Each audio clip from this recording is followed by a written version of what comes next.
Moving on to the Phoenix Suns. This is low hanging fruit. Buy, sell, or hold.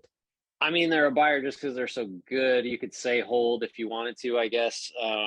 But their needs have been the same. Like a small ball center would be great. Like, but maybe Thad Young gets bought out. Have we not mentioned Thad Young yet? I feel like that's he's usually in this conversation more. He may get bought out, but I'd be looking at him. Like maybe you package Saric and Jalen Smith and a pick for I don't know some kind of upgrade. I think Robert Covington's kind of a sneaky, interesting fit there because I think you could basically flip Saric for Covington almost straight up, and I think you save Portland like a little bit, which they'd be interested in because of the tax implications. It's all small stuff. They're the Suns are the best team in the league right now, at least record wise, and they don't really need to do anything. But like just the little small ball five stuff, or if you can you can always get one more, 3-4 type guy that would be good in case Crowder is, diminished or not healthy. That's about it though. I mean, there's not a lot to be done with the Suns. I still think their backup center position seems like it's better now. Just having Biyombo, JaVale McGee. There's the Frank Kaminsky option, and then DeAndre Ayton will be healthy at some point.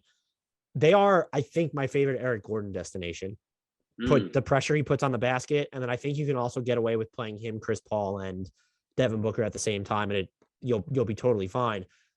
Just imagining them having Eric Gordon in the series against the Bucks last year, like in my mind, knowing what they struggled with the most, I feel like he would make a huge difference. And so they can't trade a first round pick until 2024, and it takes a little bit for them to match salary.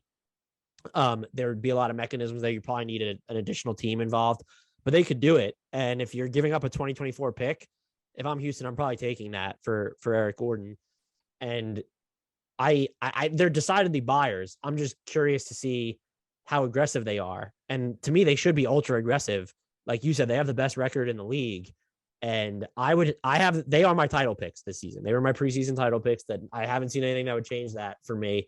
But they do still have, even if you like the backup center rotation better, they do still have like holes they can plug. I even think they're probably the team that could use where I think Kenrich Williams would make the biggest difference. Yeah, so Phoenix is clearly buyers. I am curious to see, do they try and play the buyout market game instead? Like if Paul Millsap gets bought out from Brooklyn, but you really don't need your backup five help anymore, would they be a Gary Harris destination? I think he'd probably choose Denver over Phoenix, just looking at potential playing time.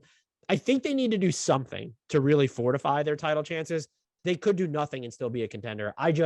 When you look at some buyers where I don't know if there is a buyer that say doesn't really need to be aggressive at the deadline, I just don't, them having the best record in the league doesn't make me think that they can kind of approach this trade deadline without like real purpose. I do think that they need to be aggressive.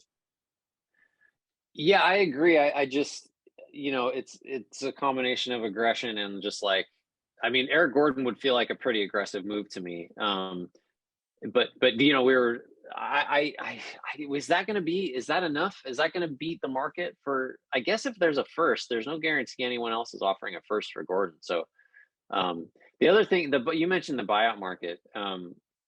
That's the thing about being in this position is you're like, when a guy gets bought out, and let's just use Thaddeus Young as the example,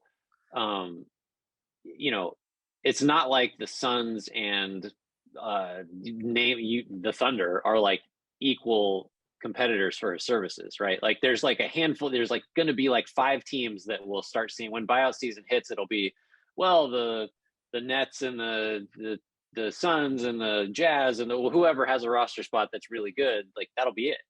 And so it's harder, I think sometimes. Now Gordon and Young are different players, and you might need to be aggressive in a trade to get one type versus the other, but like you got to balance the urgency and the need for aggression against like, we might just get this guy for cash. Like there's a possibility we upgrade in the ways that are necessary without trading anything, without compromising our draft future, without giving up on Jalen Smith, although they sort of already did that by not picking up his option. So that's another concern. They're not a hold team. I'm not saying that. But I wonder how aggressive they feel like they need to be for that reason.